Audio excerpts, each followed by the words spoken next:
Okay guys, for those of you that have not done your RE chain KYC, this is how we do it. After you click on the link, then you sign in your account using the same email and password you've used in creating your account. That's how you're going to do it. So after you sign in, then you proceed to KYC. After you proceed to KYC, please be very, very careful. These are the steps you have to follow. So after you choose all countries except America. So you are not from America, but if you are from America, you can choose America. But if you are not from America, you choose the first option. So click on continue. Select your country. If you're a Nigerian, choose Nigeria like me, and select the type of ID card you are using. National identity card, you choose the second one, national ID. So if you have voter's card, there's a slot for it. So now you have to scan the front of your national ID and the back. So this is how you're going to do it. You scan the front, that's you click on this front side and scan the front.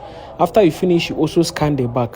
After you finish, you send. Then you go for liveness check. Just like the way you do your Pi Network KYCs, it's the same thing. So after you submit your ID card, then you do liveness check. And this is how you're going to do it. Just watch this video, how I'll do my own. So this is the liveness check. You see my face. So you turn your face like this. After turning your face, everything must complete that green. So after you finish it, then that's all. So they will analyze and also keep processing. So you check later if they finish it. Thank you, Uncle Satoshi.